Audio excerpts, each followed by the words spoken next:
The views and opinions of this podcast are solely our own, with no direct intention to offend or upset. Brilliant. Fucking brilliant.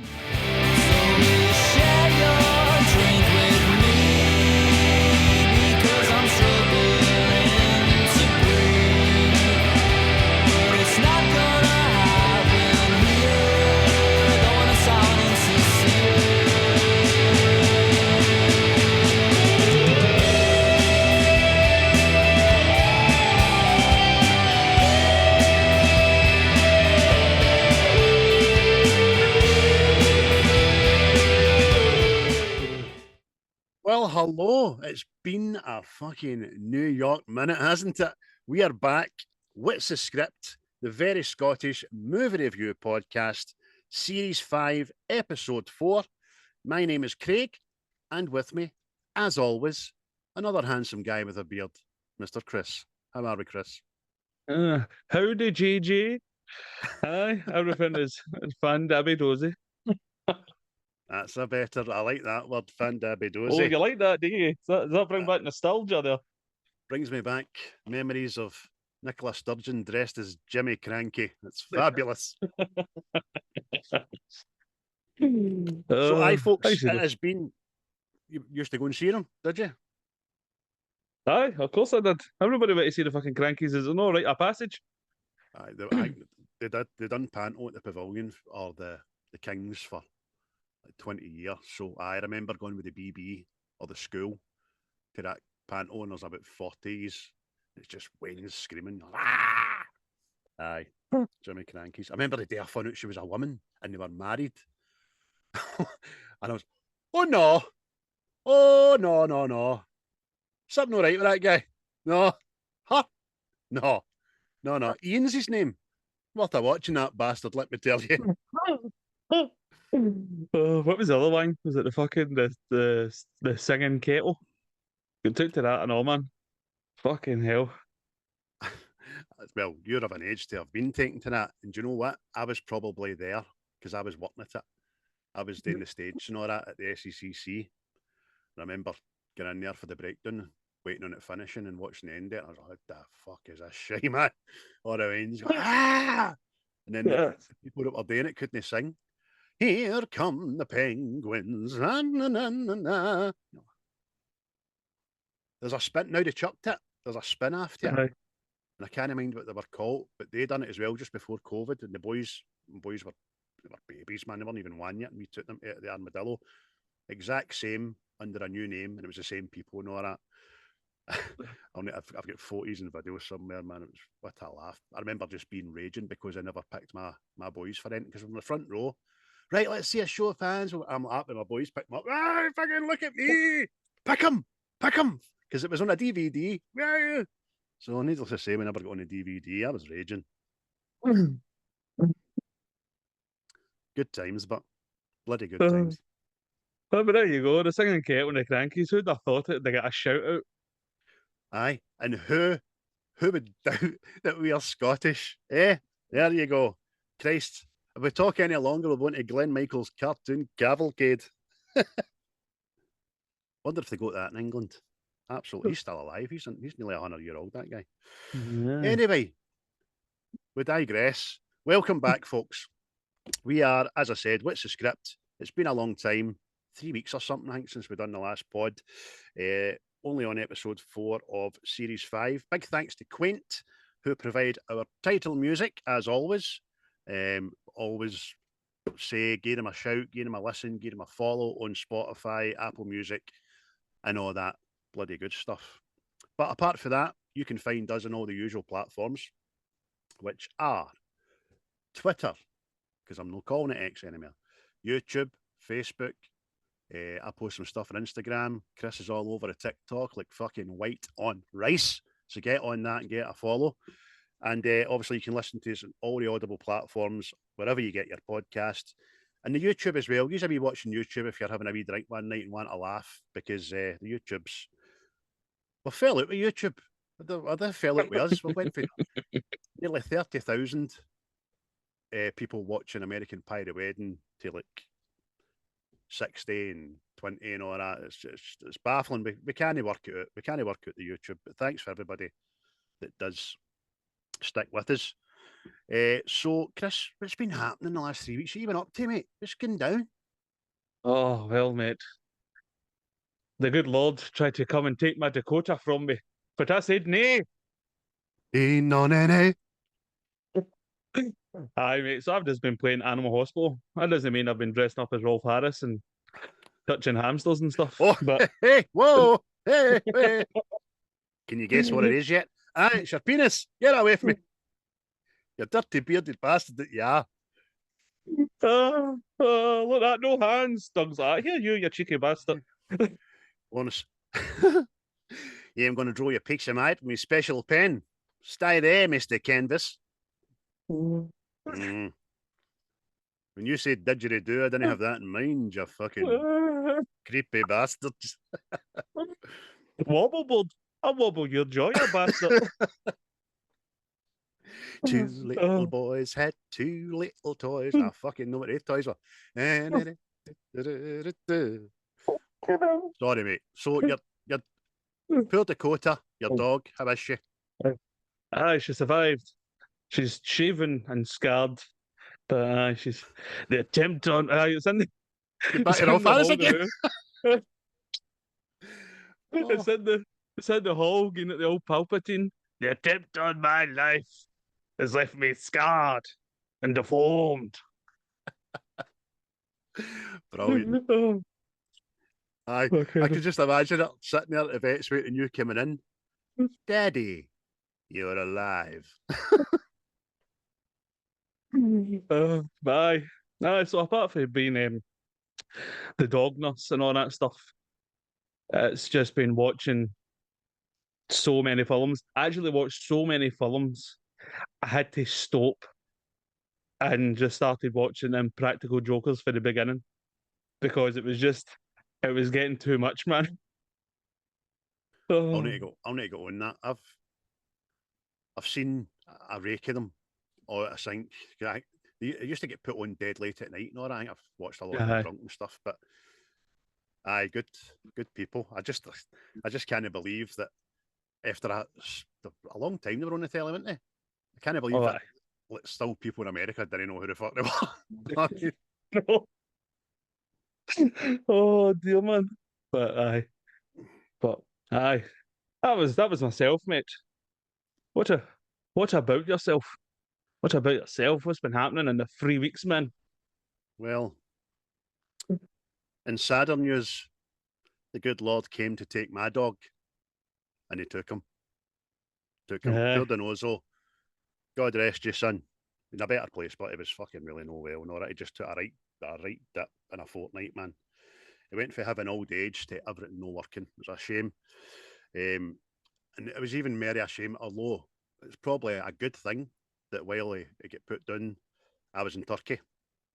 For those that don't know, I went to Turkey for an operation it's called a gastric sleeve to get, I think it was 80 or 85% of my stomach taken away to help aid me in my fight against the tummy to try and lose weight and all that. So, but it was a success. It was a good experience.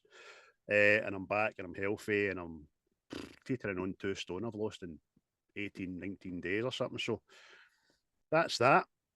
And then we've had the Waynes off. The Waynes going back to school. All that transition, which has been night and day compared to last year, especially with Archie being on the spectrum. Do you know what I mean? He's been great. But like you, I watched an absolute, here's my word again, plethora of ocular stimuli. Here we go. Beat that. Before I tell you what I watched, mate, I'll let you go first. What did you? At the end of this, it's been 84 years.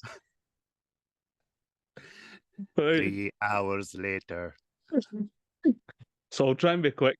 Well, round them all off and then embellish on a couple. I watched Southern Comfort, Only the Brave, My Cousin Vinny, Human Traffic, Thelma and Louise, The Greatest Showman, Frost Nixon, Kill the Irishman, Vampires, Apocalypse Now, Catch Me If You Can, World Trade Center, Towering Inferno, Lethal Weapon, The Way Back, The Frighteners, The Seventh Sign, The Road to Perdition, Love Lies Bleeding, Twisters, McKean, The Meg, Chips, Law and Order, Dark Shadows, Alien, Aliens, Alien Romulus. Right. Oh, Right. fucking, I pulled a hamstring reading that out there. That Oh, was an absolute plethora. Welcome to my world. and So, well, a couple I of new said to bands in you, there, weren't there? Aye. there was a couple of, I watched Twisters, right? And it's a film about Twisters, but Not what they were race, advertising is the biggest fucking crowd pleaser thing to see, you know, that since Maverick. That was a lie. That was a lie. Aye. That PR was just over the top. It set everybody up for a fall, I think. Not a fall as much, but it was grossly over PR'd. I mean, it's like me saying that I've got a 10-inch willy, you know what I mean? You eventually get there and you're like, oh, come on, you lied to me. What the fuck is that? Where is it? I thought it was all right, but I was let down with whoa, you need to see this. Best thing for Maverick. And I still maintain, I think there was a better story to be had in the last 3-minute outro. Yeah, I mean? Definitely. Just didn't.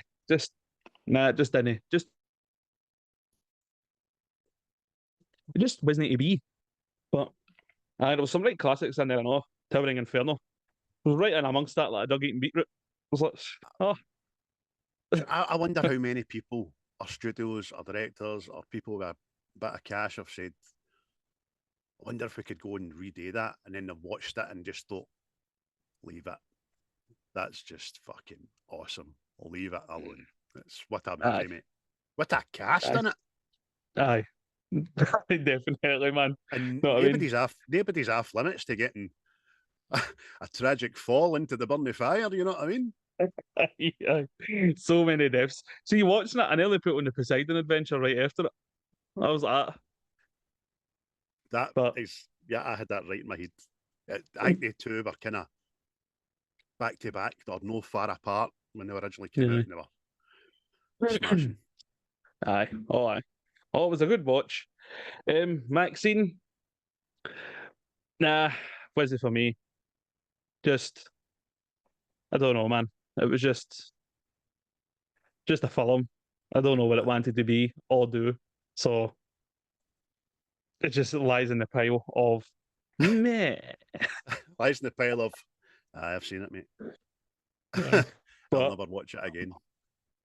Yesterday, I went and seen Alien Romulus, and I am going to characterize it as pish. So fucking pish. I mean, there was a part in that film where my body violently reacted to want to kick the screen. Like, why are you fucking doing that? And not again, like spoilers away, right? But I know, but there's a part anyway, you've told me. They need to go through this room, and they need to be ultra cool, right? Ultra cool, so as no to kickstart fucking absolute chaos and die. And a prick and not only does he answer his fucking walkie-talkie, he then has a conversation. Like, fuck you. Fuck you. Fuck you.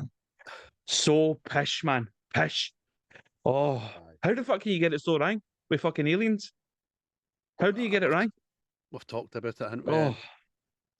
That was this thing I said to you as well. I mean, how can they keep getting this wrong?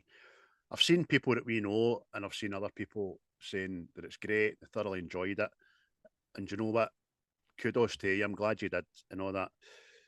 I just see this as something that just can't be getting done so poorly, man. It's such a brilliant premise, it's such a brilliant lore. And as I say to you, something simple. How can we not just crash an asteroid or a spaceship into Earth today full of eggs and see how that fucking grabs us, you know what I mean? That'd be good. Just simple, but there's just things we that said just before it, didn't we? About the cast being an awful young cast, and aye. but even at See, that, mm-hmm. I like to see it with my dad, right? And he was reading reviews and all this shit, right? And there was a guy talking about like, oh, it's great how they've went with a young cast that can carry this franchise forward. And I'm like that. Have you ever paid attention to when a young cast is cast? They're cannon fodder. Mm-hmm. They'll know making the next film, especially an alien film. Exactly. What? Fucking hell, man. And as I was going to say there, as much as the young cast maybe didn't help it, I don't think it's their fault. I mean, you can have a great cast if the story's shite, the film's still shite. Look at Amsterdam. You know what I mean? I was like, fucking look at this cast, is going to be good. What a fucking letdown that was. And then, like you, I seen Romulus as well, and I was like, that's what I felt like. Just like, fuck's sake. Do you know what I mean? And I didn't have a good time. I'm not going to watch it again. It's just even see the last bit I know because I'd seen a few TikToks and people talking like, "Oh, my god, the final act." Aye, watching the first hour, you're like, "Oh, aye, this is good," and then that last bit, oh my god, and I was like, "Oh, have you not learned your fucking lesson for the fourth film? Nobody fucking wanted that the first time round, but you thought let's do it again because we've got CGI this time. Wanks, man, fucking wanks." Aliens, the second one, will never be beaten for me. People still say the original's great and all that, and it was for a time, but Aliens came out after that, and I think Aliens is the pinnacle. It beats the first gen, it beats any other one after it. So it does. Just I hate that wee lassie. Nah, man, it was just disappointed by it big time because it was one of the films I thought, oh yeah, so getting an alien film this year, and it looked the part for what you seen, and it just fucking just done man up. Just definitely. I don't right. Even at the end of the film, the lassie's no keen on that stuff. Seeing the vials, right? She's no keen on it, right? And then she sees what it does, right? But still keeps it. Why not just fire that into the fucking sun? Like airlock, boom, cheery bye. Know what I mean? Aye, this could be dangerous. We don't want this getting fucking let out. Fucking hell, man. Oh,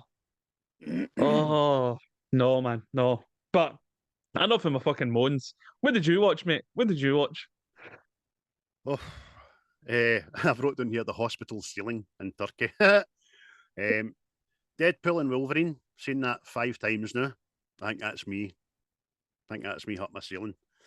Finished House of the Dragon Series 2. Smashing. Can't wait for Series 3.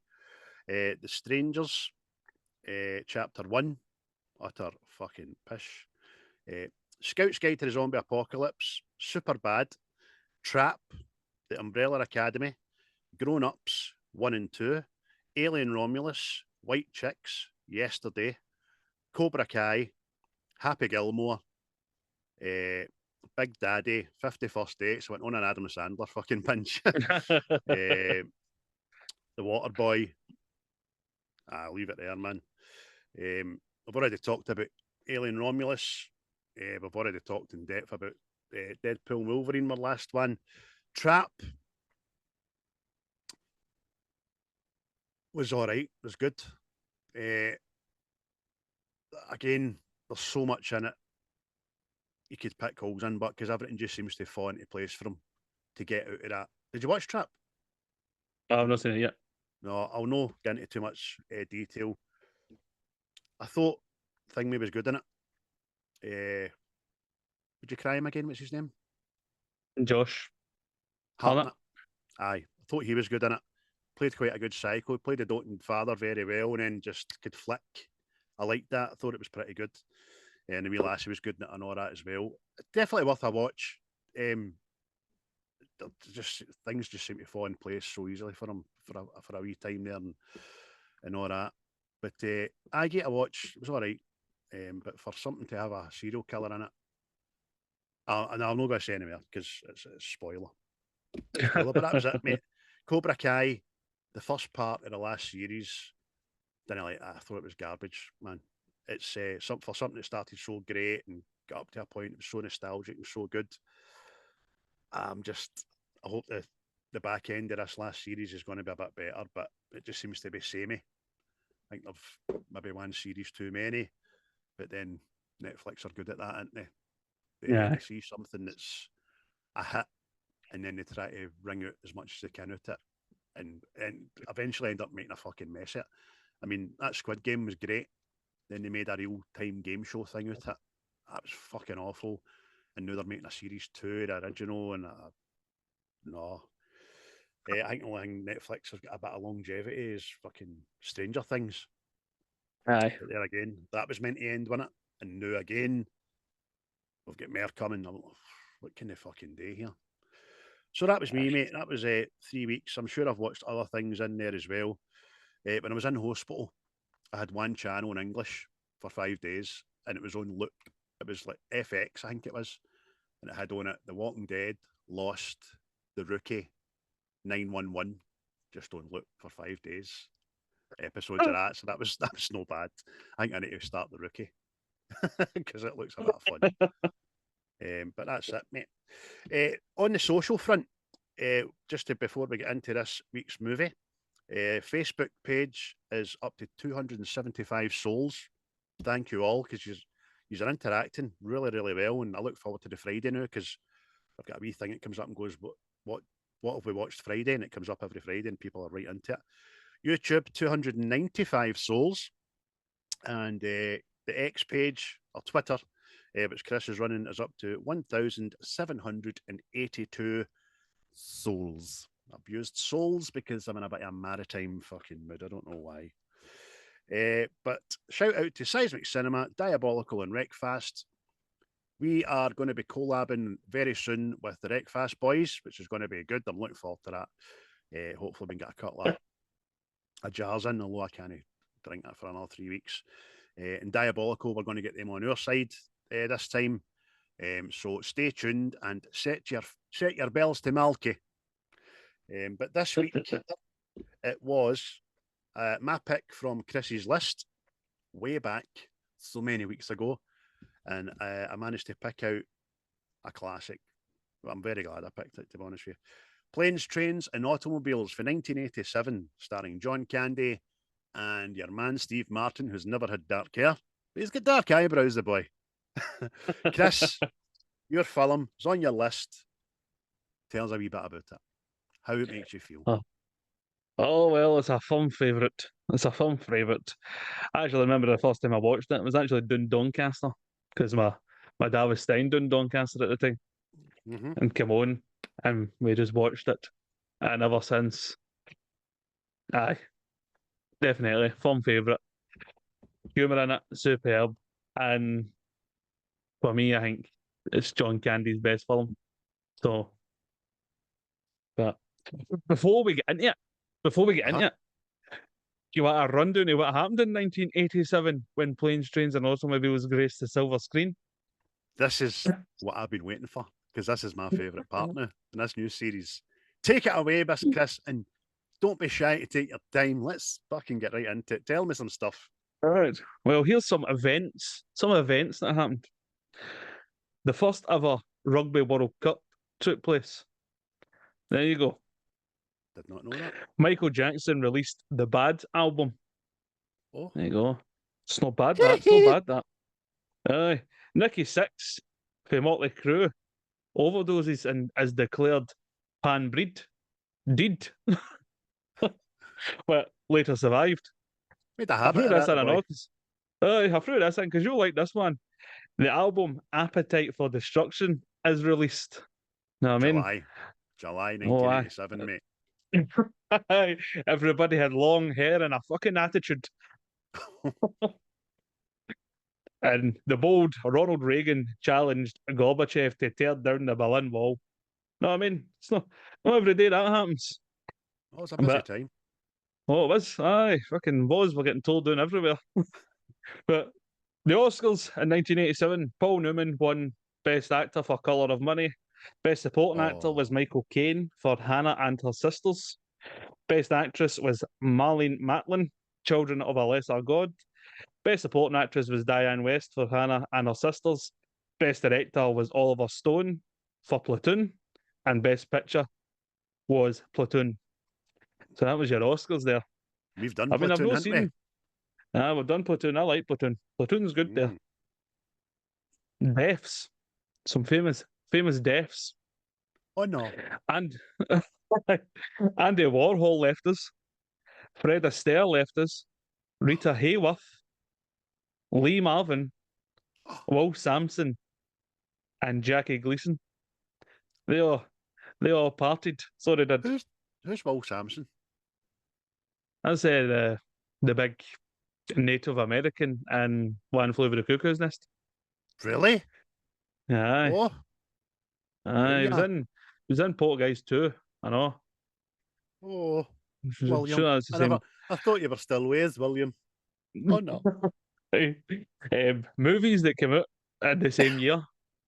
Excuse me. The Princess Bride, The Lost Boys, Full Metal Jacket, Predator, RoboCop, Dirty Dancing, The Untouchables, Lethal Weapon, and Dream Warriors. What a fucking time to be alive! I know, oh, I was never.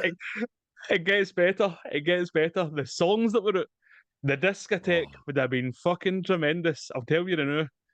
Right, I Want to Dance with Somebody by Whitney Houston was it.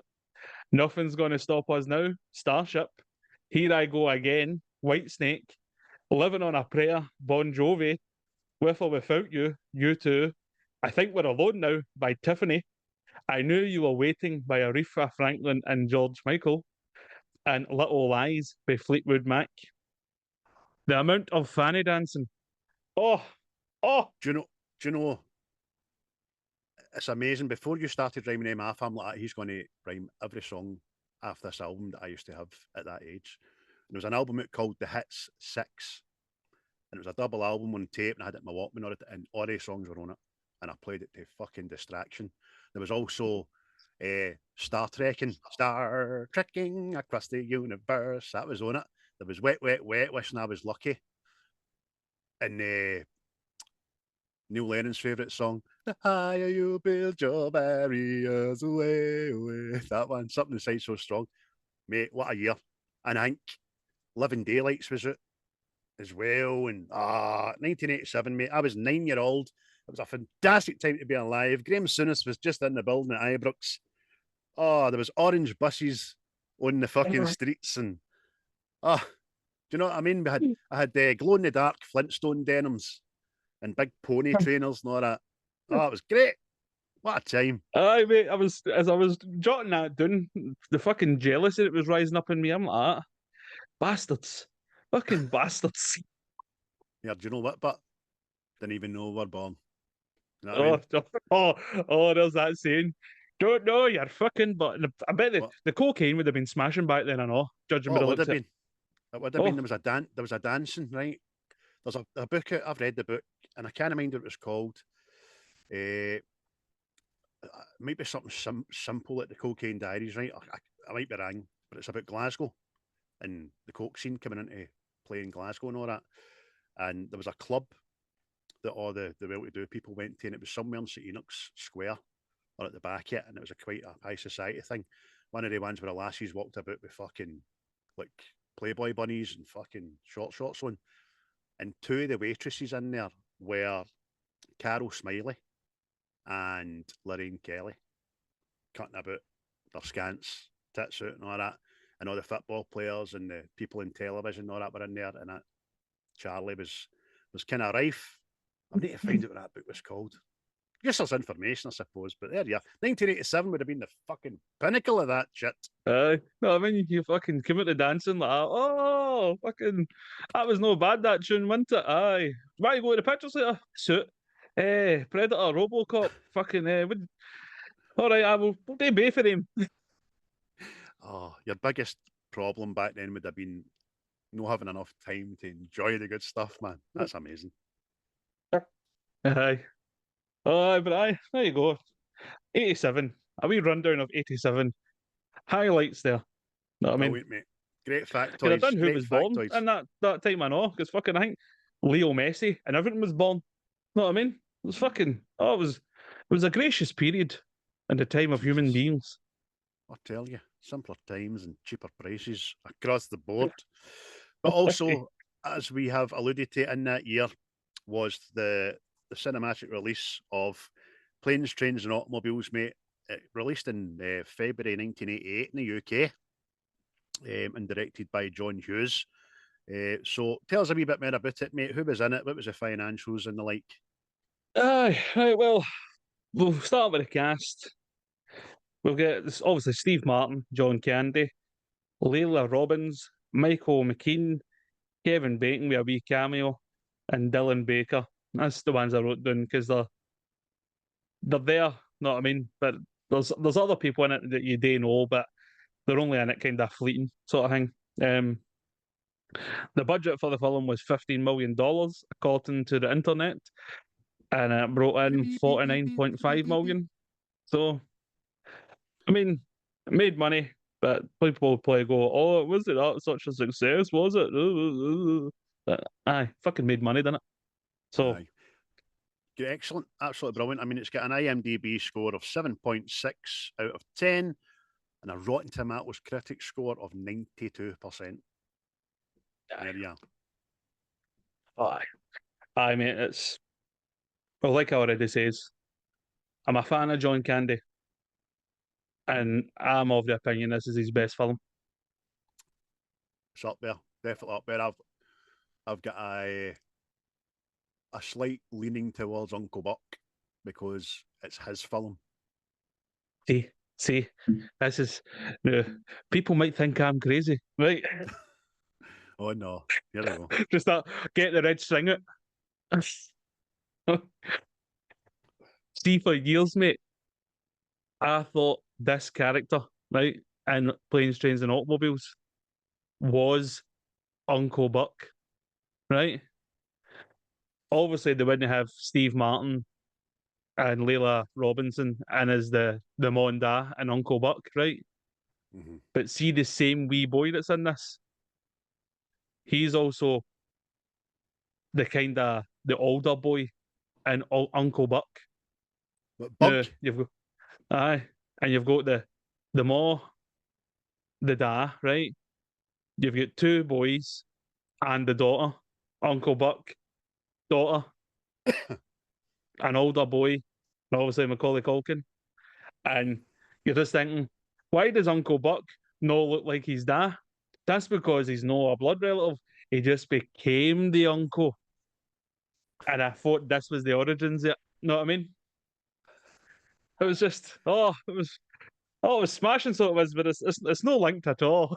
no, it's no.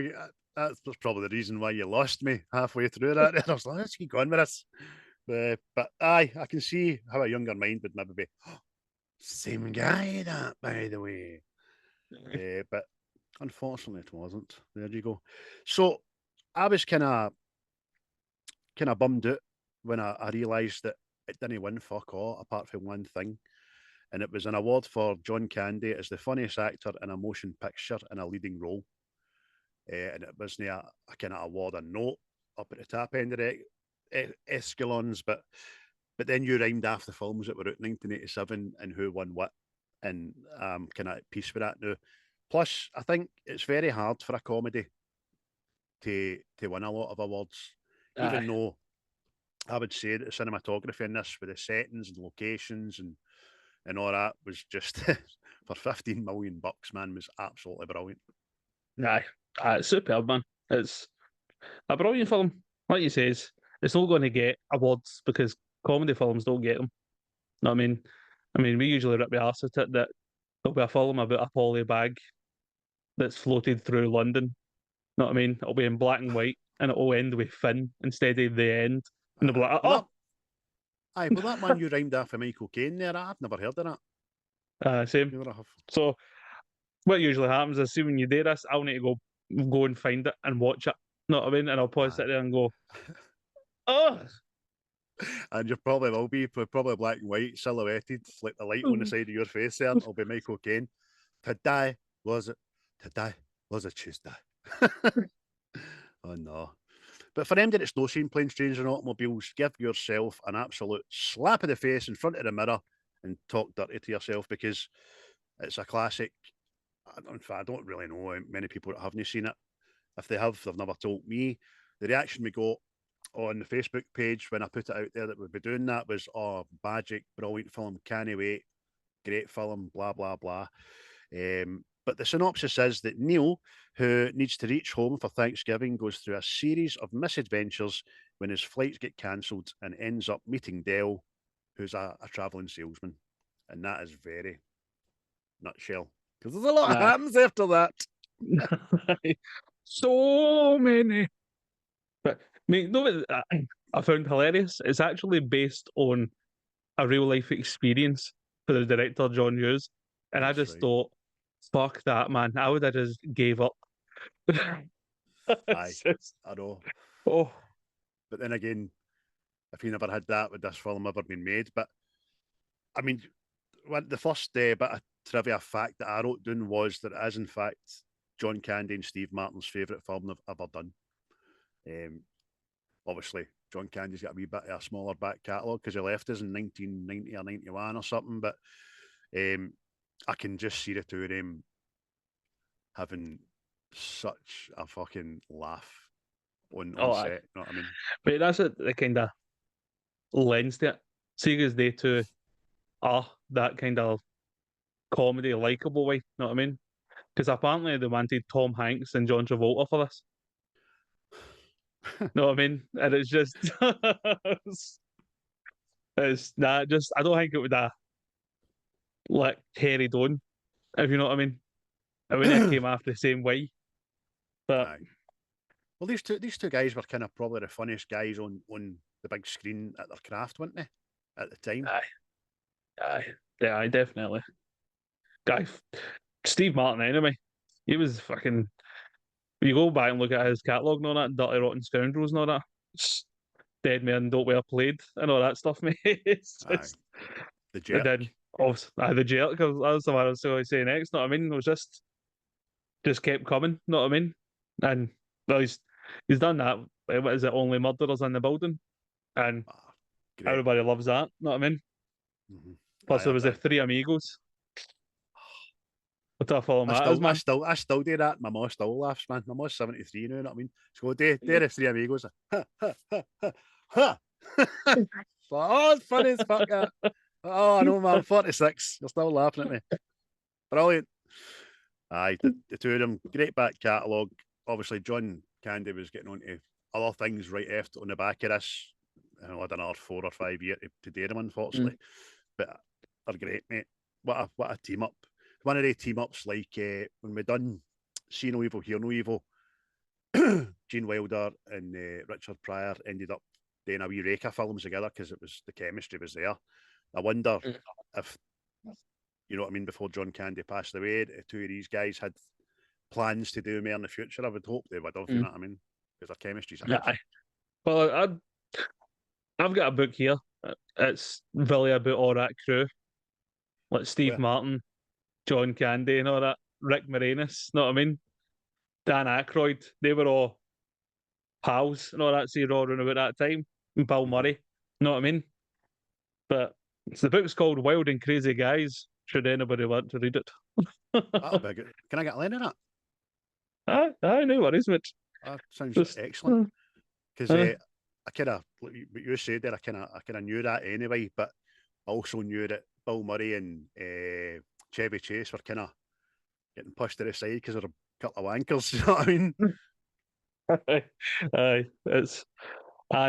But way for them can be difficult, as the gist I got, know what I mean? Because even, we'll talk about the Three Amigos, and I think Steve Martin was getting asked about it recently with the Chevy Chase thing on it, and he would get, he was an asshole. You kind of believed his own hype, didn't you?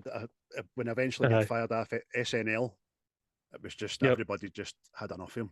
Cast, crew, the whole shebang, caterers, the guy that opened the door in the morning, he's a wanker.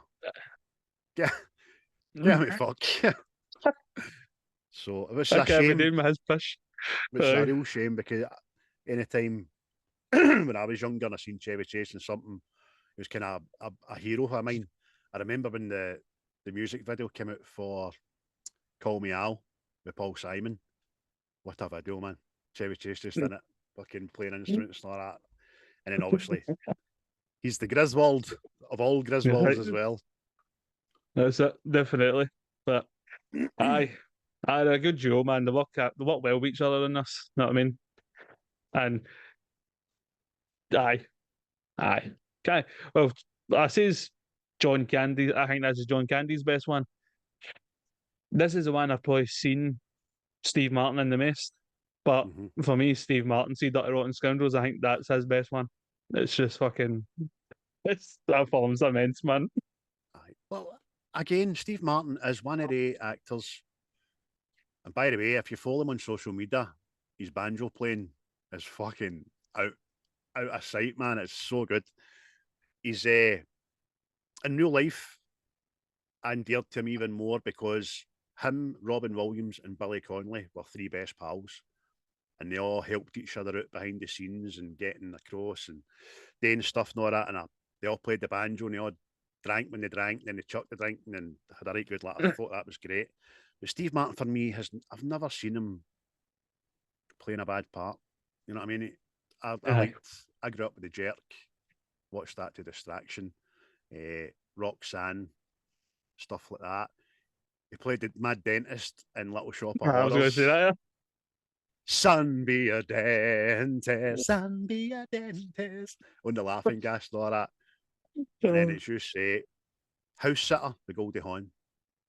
Fucking hilarious. And then Cheaper by the Dozen. Great wee film.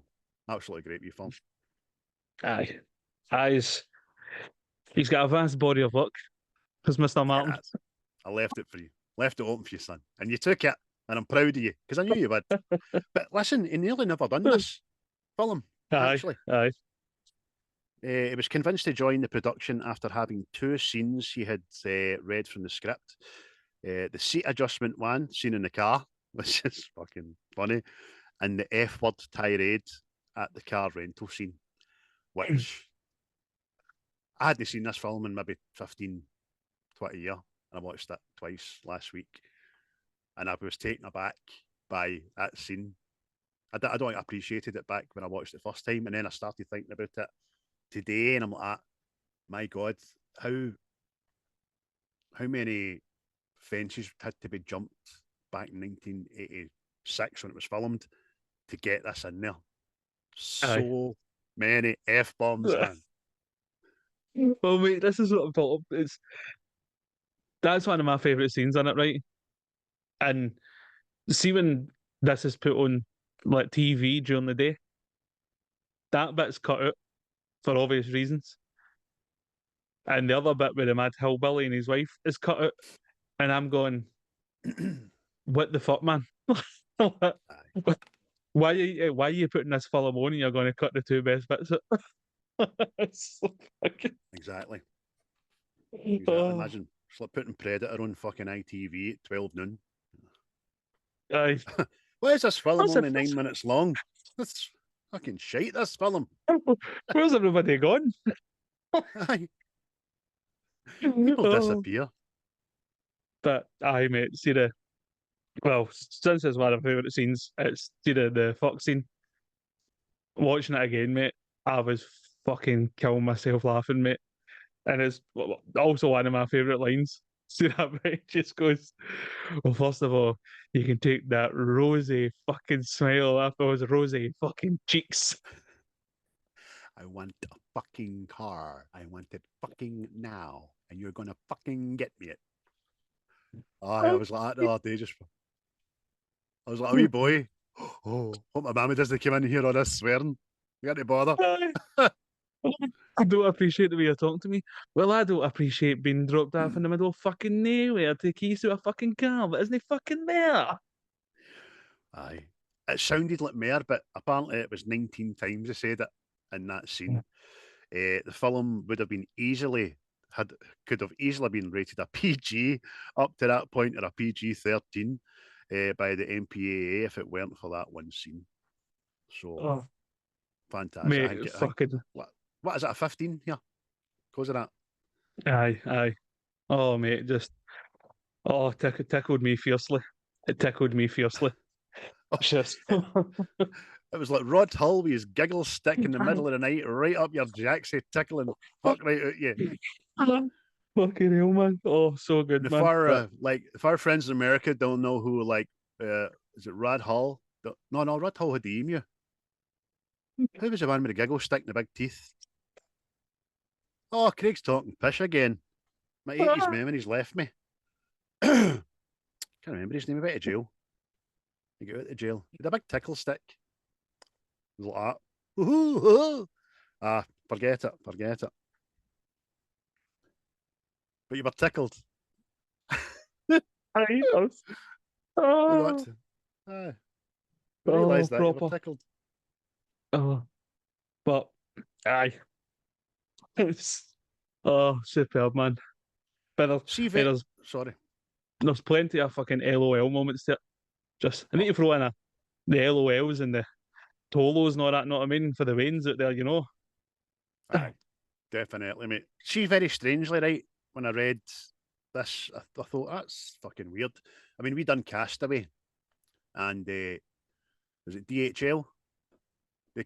That was a delivery company? No, FedEx. FedEx. They couldn't wait to be all over this movie. Do you know what I mean? But in this one, no transportation company wanted to appear inept or deficient in any way. So crews had to rent 20 miles of train track, refurbish old railway cars, construct a set that looked like an airline terminal, design a rent-a-car company logo and uniforms, and rent 250 cars for the infamous rent-a-car sequence. So, pish, because they get free advertising. People going to see this, maybe, I would suggest, were brainy enough to realise it was a comedy, and it wouldn't matter if it was fucking Euro Rent-a-Car or American Airways or Greyhound buses. Do you know what I mean? I don't know, mate. I don't know, because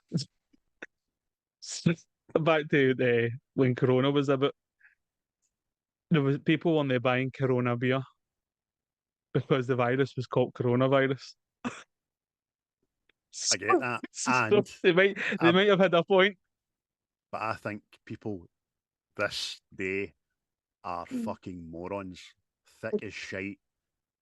Heeds in phones and believe what they're told to believe. I think back in 1987, we were made a wee bit more sterner stuff, and we could sit back and go, aye, I can see what's happening there. But aye, people know buying Corona beer. What a fucking riddy, man. But see, what I found out, I know, apparently there's like a John Hughes universe. Because see, tell us about it. The Hughes. Well, see, Neal's house at the end of this. It looks like the Home Alone house, but it's not actually the Home Alone house. It's just in the same street. So that's fact then, because I went a wee deep dive on that as well, and I've just heard, aye, it is, not, isn't it? Aye, it is, not, isn't it? Aye, it is, not, isn't it? So I'm like that to myself, aye, it is. I'm looking at it, I paused it. I'm like, that's a McAllister's. That is a McAllister's house. The garage is the same bit. There's fucking snow in the ground and all that. Can I see the doorknob? Is there an M on it? Is there an M on the doorknob? But it's no, it's fucking disappointing, by the way. Aye. But it's like, apparently it's all linked. Like, was it, what's his name again? Ferris Bueller? Ferris Bueller Day Off and all that. Apparently somebody knew Ferris Bueller in this film and all that shit, and it's all interconnected. And I'm all for it, because John Hughes has made some banger films, by the way.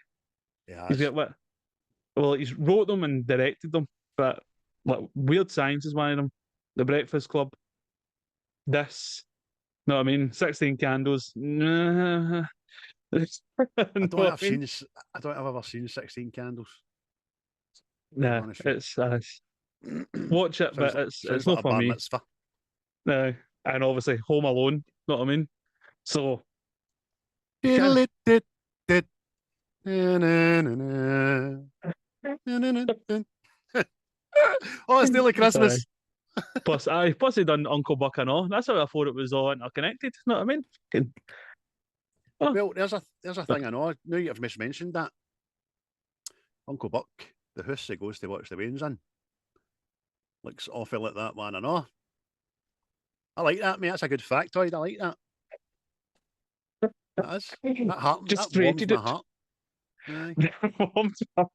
That's That's oh. because when I heard all the deaths in 1987, my heart was roasted. Oh no! But now it's warmed again. It's warmed like a couple of feet in a basin of lukewarm water before you cut your toenails. What I done last night, that was smashing. I don't. I put my can foot say up. Centre what? I can say a meme the other day, mate. It was fucking hilarious. It was something like, my life goal is being able to breathe while cutting my toenails. Listen, was that me? Did I send you that weeks ago?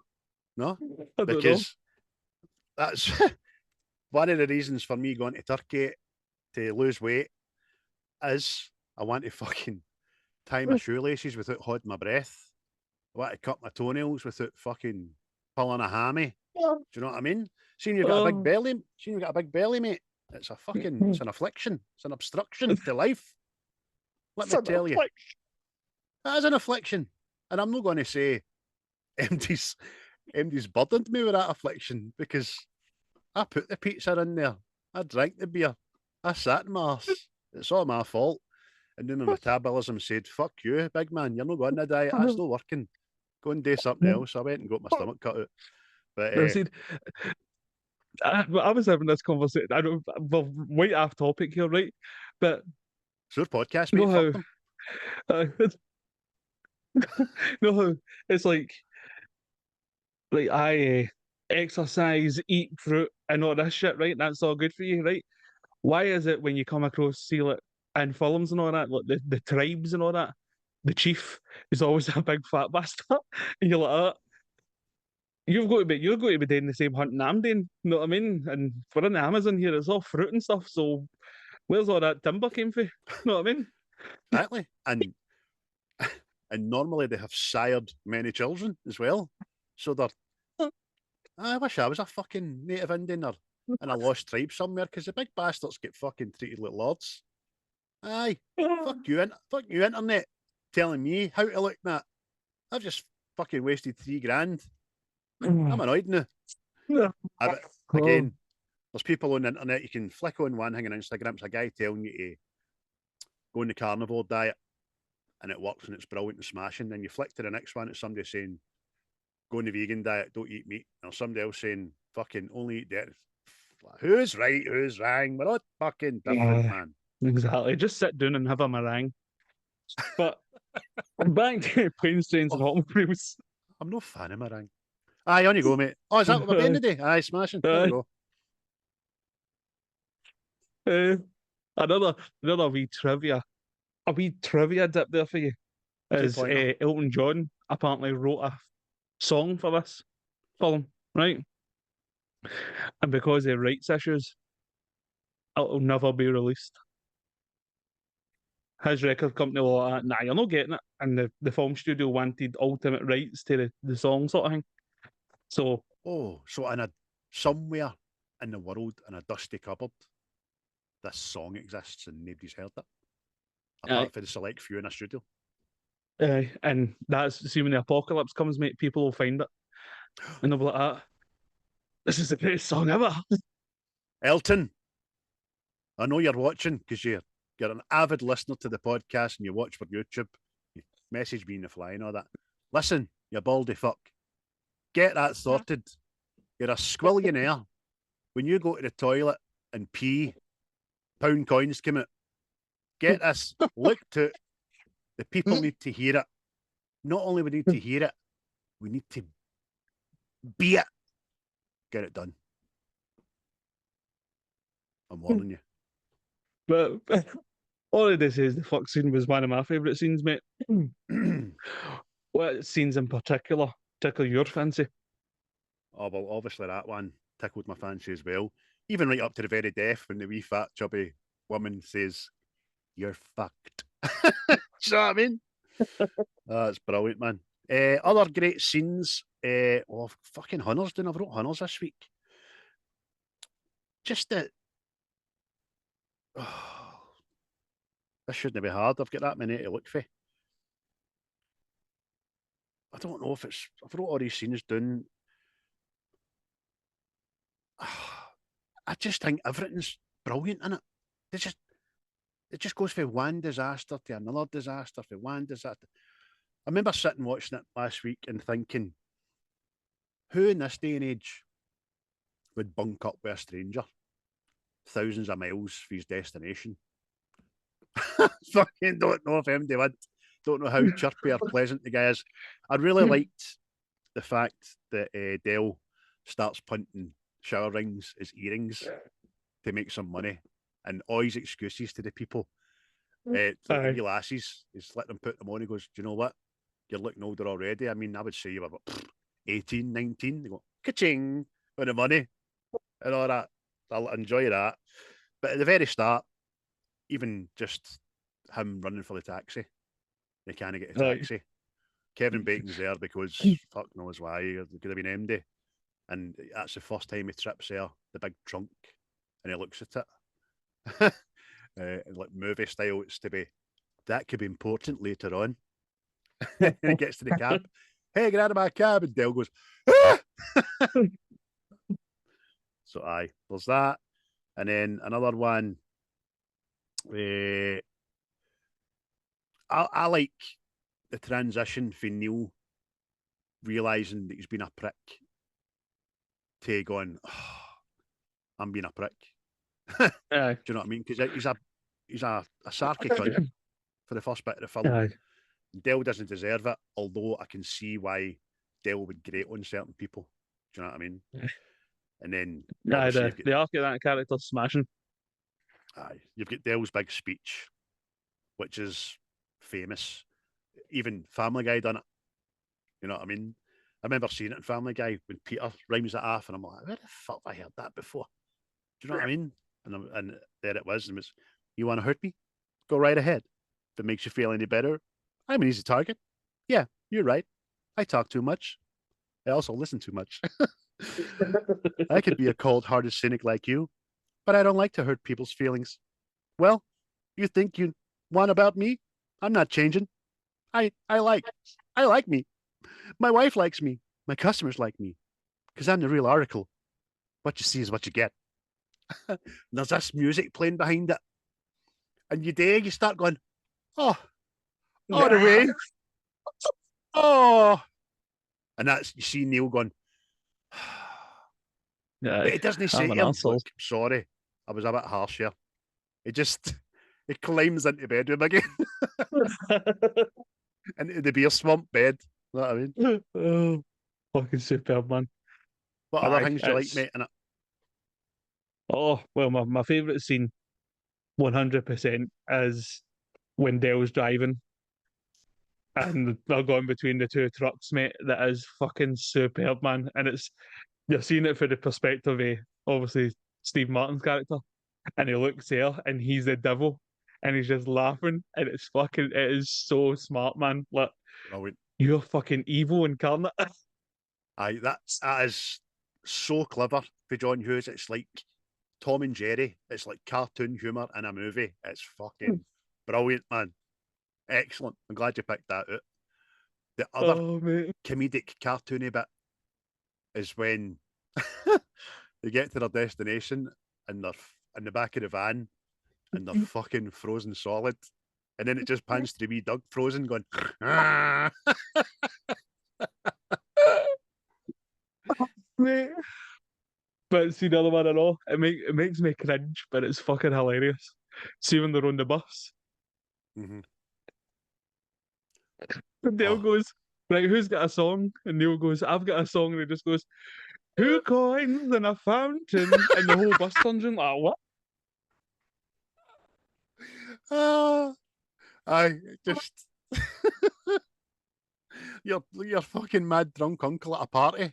Geez one, Jimmy, geez one. two coins in a fountain. Hey, let your dad sing this. It's the only one who knows all the words to. But the bus, well, bus passengers, they're no right, but you're kind of led to believe in society pigeonhole people that are on a bus is because they're fucking, they can't drive or they're fucking just, bus is cheap and all that. So they love telecommercial songs, and but then, like you say, mate, they'll just, Mate. yeah. And then he just saves his ass by going, Flintstones, meet the Flintstones. And the whole bus like, yeah, fucking now we're talking. Oh dear, man. It's fucking so good. So good, man. Oh, it's just the way he cuts into it, man. And it's just, I see every time I watch it, I always just focus in on this specky old guy with a moustache. He's like, what the fuck? Aye, and even another wee comedic quip on the bus is obviously the woman and the guy are fucking heavy petting each other, making out right beside them. And like, Neil's just looking at them, and the guy take a picture, it lasts longer, turns her into Dell, turns back to the couple, and they're sitting there having a fag. What the hell? Oh, mate. Oh, just, oh, so good, man. Fucking so good. But, oh, man. But you're right. I know, see, talking about, see, like, obviously, oh, when he's saying his speech and all that, and you're going all the way in, mate, you end up feeling heavy fucking gut. Like, obviously, at the end, anybody that's not seen it, turns out Dell's no got a family, know what I mean? And he's sitting in that station himself, man, and you're like, ah, this film has taken a fucking turn. You know what I mean? Aye, But that kind of hit me there when I watched it again. I remembered that he didn't have a wife. I couldn't remember if she'd left him or she died. I couldn't remember. And then he says it. But it's when Neil's on the train and he starts remembering everything that's happened. And he phoned his wife, but he phoned his pal in a hotel. He checked in with his wife. He sorted out a car. And he's just put two and two together, and he goes back mm, to the station, and Dale's just sitting there, man. You're like, uh, bottom lip starts fucking vibrating, man. see what was good about that. See what you're saying, like the Neil character on the train. Mm-hmm. See that? Apparently, well, apparently, that was the director, like you say, let the camera run longer after scenes. And apparently that was just footage left there that they used to put that scene together because they changed the ending to this and everything. Because All the right, ending was okay. supposed to be Dale was going to follow him all the way to his house. Know what I mean? And it made it a bit, oh, he's a bit fucking creepy. But they decided to give the character a bit of honour, sort of thing. Know what I mean? And that was put in there to make it make sense. But Aye, but there's a documentary, I don't know if it's out or it's coming out, and it's called Steve. And it's about Steve Martin looking back at his career and all that. And he's oh, talking good. about, see that speech there that he says he's not got a home and all that. Apparently, well, I've read it. I went and read the script because it's longer, and they cut it down to I don't have a home. Know what I mean? And it was him saying what actually happened to his wife and all that stuff. And apparently it get cut. Know what I Oh, mean? oh Oh, no. it's a hard read. It's a hard read, so it is. I know, I've had to read it, but I'm glad they didn't put it in the film. Do you know what I mean? He's fucking. He's like, I think he says stuff like he does this every time the holidays are about. He can't handle being himself on the holidays, so he attaches himself to people and all that. That's like, that may have been a bit much. That people would have fucking jammed out the fucking windies, tall buildings, and all this. Aye. So for those couple of, for that bit, and then his speech in the hotel, for all this film is a funny bastard film, it takes here, there's a bit of truth here. Do you know what I mean? And it's Mm. done well in it. It's no Oh, oversaturated. Because oh, obviously aye. that doesn't end in that point. It ends with him coming home for Thanksgiving dinner. Neil's full family fucking welcoming him in. We got a pure turkey montage and all, you know what I mean? Aye. Uh, That's how I'm like that. He's now Uncle Buck. He's now Uncle Buck. doing a mess around. That's brilliant, isn't it? Aye. Mate, that's the reason I started listening to See All the Music, because of that bit. Doing the mess around. I'm like, who sang that? And then it was Ray Charles, and I'm listening to more Ray Charles. And then you end up doing all the what do you call it, the rabbit hole, all that music, you know what I mean? But Aye. aye, it's mate, the film's superb, man. But Have you seen the Ray Charles film? aye, He's a bastard, Tim, by the way. aye, he wasn't such a jovial character. I think he was on fucking speed dial with Ike Turner, that guy. That's Jamie Foxx, isn't it? Aye, great part. Aye, With a aye. great part. Jamie Foxx, who is now a different Jamie Foxx, if you're to believe conspiracy theories, after his illness. It's a clone. Aye. Aye. Come back Well, lighter than they went into the coma. aye, see me watch Tell Cat you. Stevens. Mhm. Cat Stevens, he done it in stand up, and he's like, they came out and they said he's got a disease and we don't know what the hell it is. Right? Everybody's like, oh, and he goes, and they cured them. I mean, it's like, oh fuck. Aye. Can I give you a wee bit of airplane watch this week? Oh, Not I done that in a go. while. Follow the skies with your eyes. Because obviously a lot of people are wondering what kind of aircraft was about in 1987, and there was a plethora. There's that word again, plethora. If anybody doesn't know what that means and they're too lazy to look it up, it means a lot of, right? The exterior of the aircraft in flight is a reuse of the 707 flying through the storm from the movie Airplane. 1980. We've done that as well. Also released by Paramount Pictures. So there you go. They spliced in a bit of footage for Airplane for 7 years prior. That going through the storm, which I didn't notice. I would never have known had I not read it. There you go. See, we thought Airplane Watch was just a piss take, but it's not. It's very informative. It is. It's factual, correct, and it'll make you a stronger being going forward in life. Just think the next time you're standing in the post office queue, fucking try to post back something to Amazon that was shite, and you're talking to somebody, wee Agnes, that talks to you a lot, that fucking, now they wee women at Stormy and Q's go, posting something, son. What? Or you're in a doctor's surgery, somebody goes like that to you. You know well, no. Bus stop, waiting a bus, son, aye. No, hen, I'm a bus spot fucking stop watcher. I just love sitting in bus stops. I'm a fucking weirdo. So there you go. It's informative. John Hughes, this kind of ties into what you were saying about all the stuff that he shot that wasn't used. He shot over 600,000 feet of film, which is almost twice the industry average. So enough for 2 movies, mate. The rumoured 3-hour version of the film, 3 hour? Oh! The rumoured 3-hour version of the film does indeed exist, although not in order. It's allegedly a mess of footage that would have taken months, maybe even years, according to Hughes, to transform into an actual film. It's locked away in Paramount's vault, and according to Hughes, most of it has probably deteriorated by now. Alongside the Elton John single. 3 hours, mate. Imagine that. That's for 3 hours. Because those parts there is not really explained. Like, because like the John Candy character appears and he's got a black eye. See when they get the truck and he's got a black eye and you're going, where the fuck did that come from? You know what I mean? And it's just. Oh, aye. No, did he not punch him? No. But he punches him in the stomach. So. There you go. Yeah. So it's just.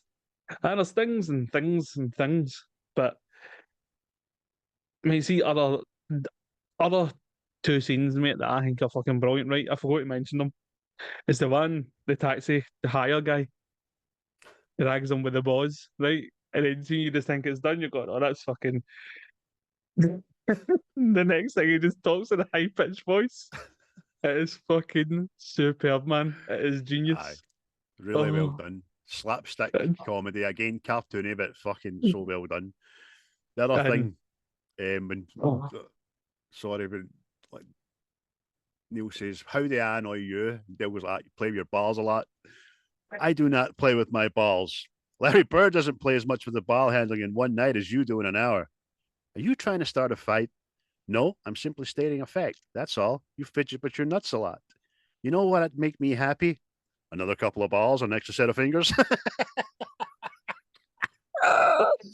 Oh, brilliant, man. Fucking superb, man. But mate, see his little lines in this. Favorite lines, man. Oh, He's a couple. well, it goes back to one of my favorite scenes that gets cut out the film for some reason. But it's that man hillbilly and his wife. Right? He's like, "What you doing sitting in the car? Get your ass out here and carry it. Put that case in the back." And he's like, "No, it's all right. It's all right." She goes, "She may be short and skinny, but she's strong. Her first baby came out sideways.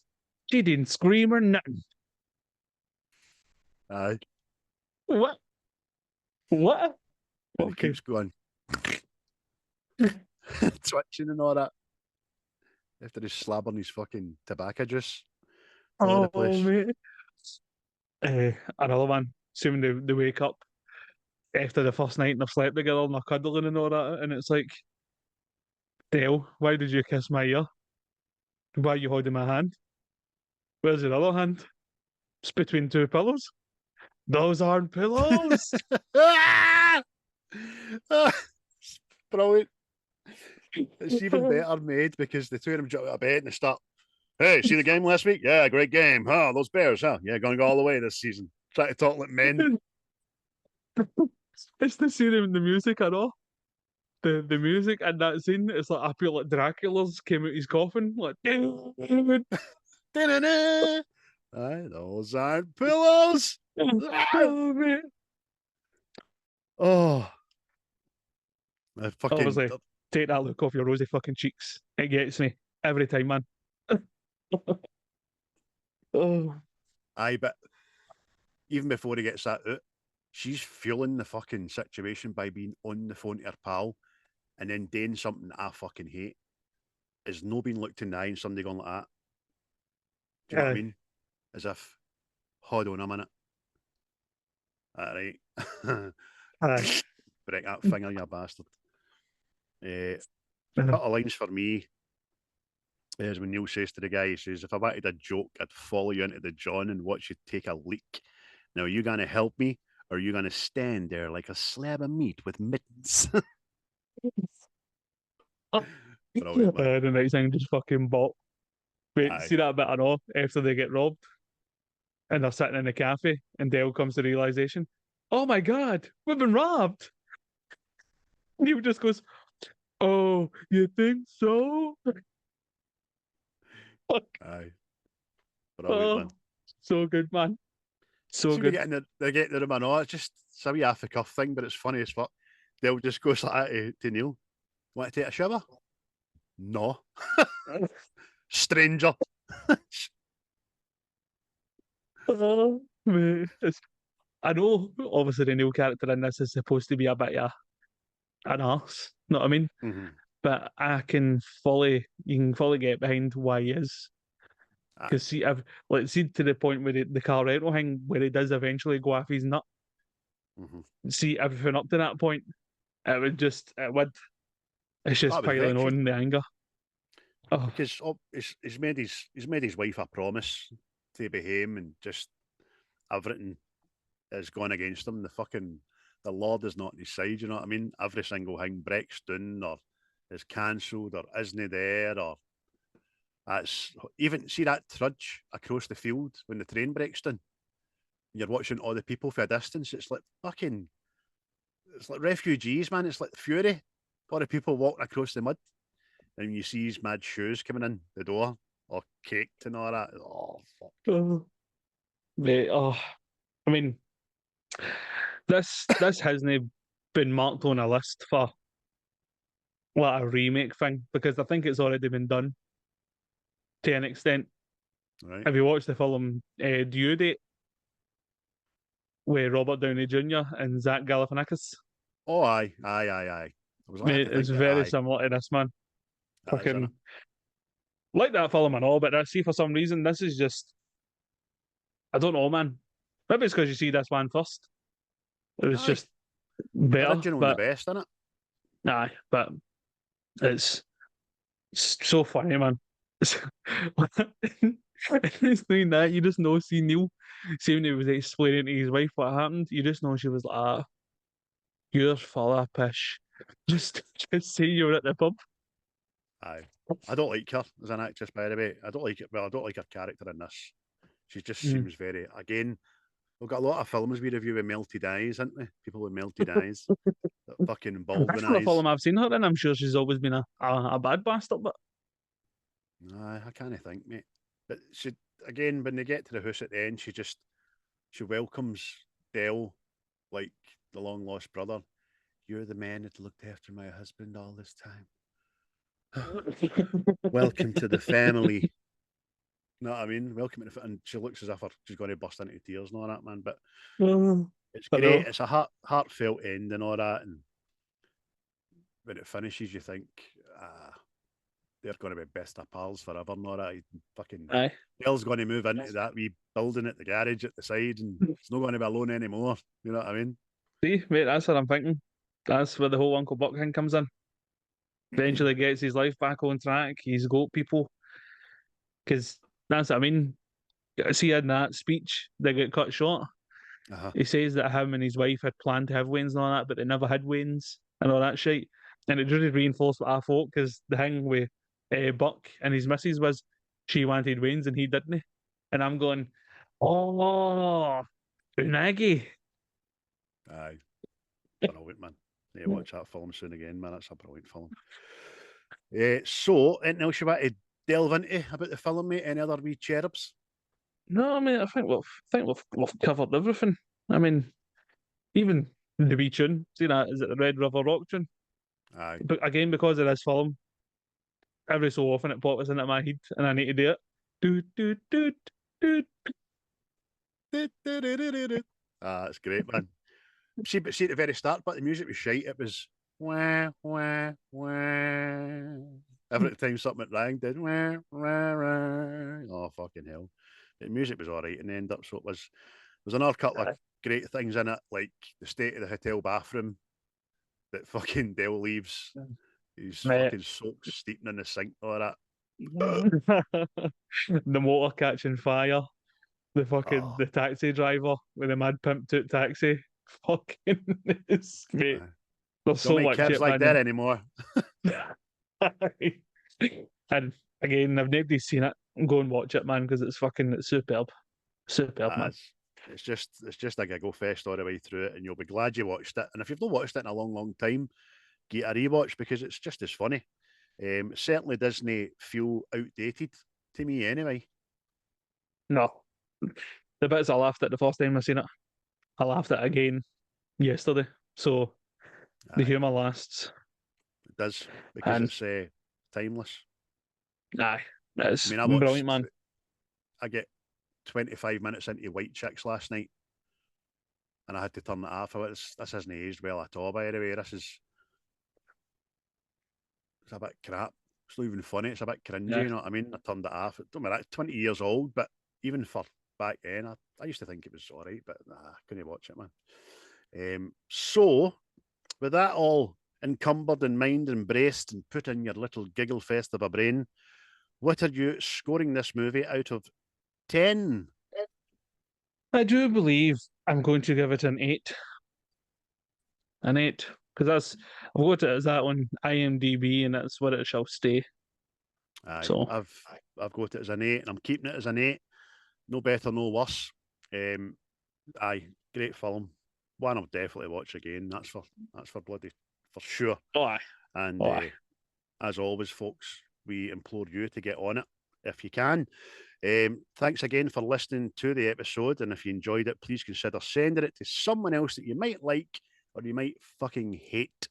Or you could use it as an icebreaker to that relative that you fell out with 9 Christmases ago over some stupid thing about the fucking cranberry sauce or something. Do you know what I mean? Send them it as a wee icebreaker. Get them to watch it. Laugh. Just enjoy life, man. with what's the script. Because we've told you everywhere that you can find us, or you might stumble upon us, or you might trip over the tappies like Dell's fucking drunk. We're not doing that again this series. You know where to find us, you know where to get us. Share us, because we're to be shared. We are like a Wolves Viennetta, right? You've got a Wolves Viennetta in your freezer. You want to hammer that fucker to yourself, you do, but it's not built for that. It's built for sharing. Slice it up, dish it out, enjoy it with people. Where am I going, man? What am I talking about? At the risk of sounding blasphemous, rumour has it, see when Jesus was feeding the 10,000 people and he was dishing out bread and fish, he was also dishing out what's the script. What's that, Jesus? That's a link, son. A what? A link sausage? No, it's a link. You'll be able to click on that in 2024 years. Oh, fucking hell. I know, we're talking a lot of shit now. So, listen. It's Chris's time to pick. It's Chris's time to pick from Big Craig's list. It's Chris's time to pick. Right, son, I will tell you that number 9, number 17, and number 34 are away. You can't pick them. I'm going to go right to the very, very bottom, which was your last thought on the list. And I'll go 50. Oh my fucking Jesus Christ, God, and me Mary and the donkeys and the disciples and all, even the bad ones. Number 50 on my list is for the $1 Billion Club and the Oscar Club. And my my absolute fucking one of my favourite movies of all time. It is Titanic. Jimmy Cameron, Leo DiCaprio, and Kate Winslet wear Jebs out. All I'm going to say on that is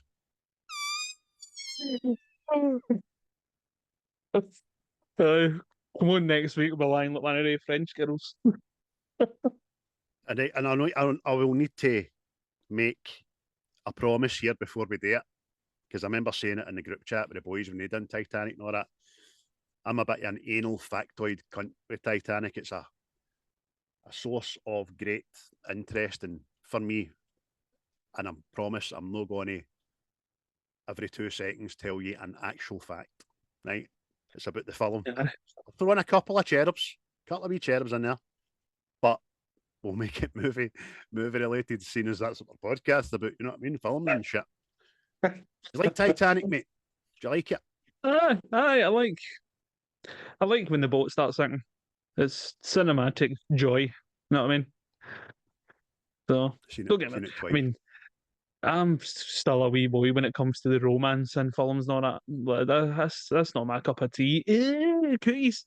You know what I mean? But when the boat starts going, oh, here, I've been shot.